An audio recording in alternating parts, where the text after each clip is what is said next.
பகவத்கீதையில் 3வது சாப்டரில் 16வது ஸ்லோகம். ஏவம் பிரவர்த்திதம் சக்கரம் நானுவர்த்தயதீஹயः அகாயுரீந்திரியா ராமோ மோகம் பார்த்த சஜீவதி. இப்போ இதுக்குள்ளே அர்த்தத்தை பார்க்கலாம். கண்ணன் சொல்கிறார், நான் சுழல விட்ட சக்கரத்தை யார் ஒழுங்காக கடைபிடிக்கிறாளோ அவளுக்கு கவலை இல்லை. ஏன்னா நான் சொல்கிறபடி சரியாக சுற்றி விடணும்.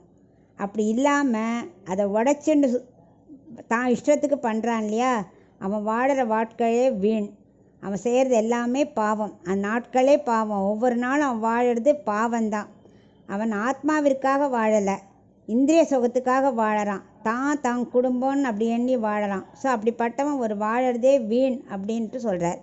ஏன்னா இது எல்லாமே பகவான் ஒரு நியமிச்சிருக்கார். ஏன்னா அவர் தான் எல்லாமே அவள் குழந்தைகள் இல்லையா, அவர் தான் குடும்ப தலைவன். எல்லாருக்கும் அவர் தான் தலைவன். மகாலட்சுமி தான் தாயார், குடும்ப தலைவி. ஸோ அவர்கள் நம்ம படைத்தது எதுக்காக? அவள் விருப்பப்பட்டபடி வாழ்க்கையை நடத்தணுங்கிறதுக்காக. எப்படி குழந்தையெல்லாம் அம்மா அப்பா சொல்கிறத கேட்டு நடக்கிறது மாதிரி நம்ம எல்லாமே அவளோட குழந்தைகள். ஸோ அவர் நினைக்கிறபடி நம்ம வாழணும். அப்படி வாழறாளான்னு அவர் அப்படி கவனிப்பார். அப்படி இல்லாமல் தன் குடும்பம் மட்டுமே வாழ்ந்தால் போகிறோம், நான் வாழறது எனக்கே எல்லாம் தெரியும் அப்படின்னு வாழறவாட வாழ்க்கையே வீண். வாழ்க்கையில் நல்ல நிலையை அடைஞ்சவா என்ன பண்ணணும்? தாழ்ந்த நிலையில் உள்ளவாளுக்கு நல்லா உதவி செய்யணும். ஏன்னா டெய்லி நமக்கு எப்படியும் சின்ன சின்ன பாவங்கள் வந்துட்டு தான் இருக்கும். தெரியாமல் பூச்சி அடிச்சிருவோம், இல்லை ஏதாவது செத்துப்படும் நம்ம கால்பட்டு. அதுக்காக என்ன பண்ணணும்? பஞ்சமகா யஜ்யம்னு இருக்குது.